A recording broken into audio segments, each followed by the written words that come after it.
శుభాకాంక్షలు అండి.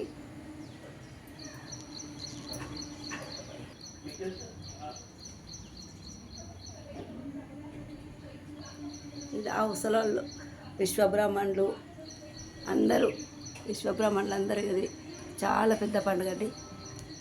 దర్వాజలకు ఇట్లా గంధం పెట్టి అలంకారం చేస్తారు, కానీ డోర్లకు కానీ అన్నీ అలంకారం చేస్తారండి. ఇదివరకు విశ్వబ్రహ్మణులు అంటే దర్వాజాలు చూసే విశ్వబ్రహ్మణుడు అని గుర్తుపట్టేదండి. ఇప్పుడు అందరు పెట్టుకుంటుండ్రు. ఇప్పుడు కానీ ఈ దర్వాజకు ప్రతి వస్తువుకు అది పండుగ చాలా పెద్ద పండుగ అండి విశ్వబ్రహ్మణులకు. ఇది మన దీపావళికి ఇట్లా క్లీన్ చేసుకుంటామో షాపులన్నీ క్లీన్ చేస్తారు, సామాన్లు కడుగుతారు, సామాన్లకు అలంకారం చేస్తారు. 3 రోజులు పండుగ అండి. 3 రోజుల దగ్గర తీయరు. ఇది వడపప్పు, నేను పెసరపప్పుతో చేస్తా, శనగపప్పుతో చేస్తా. ఇది పచ్చడి, ఇది పానకం అంటారండి. ఇంట్లో కూడా బెల్లము, పులుపు, కొబ్బరి, వేప పువ్వు, మామిడికాయ అన్నీ గీరేస్తామండి.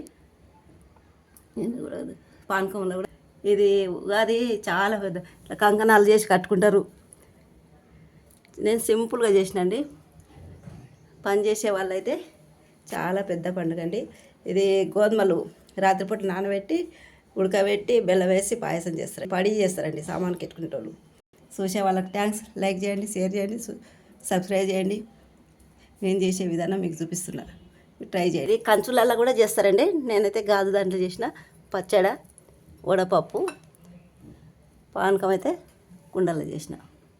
ప్రతి ఒక్కదానికి అలంకారం చేసుకుంటారండి. సబ్స్క్రైబ్ చేయండి.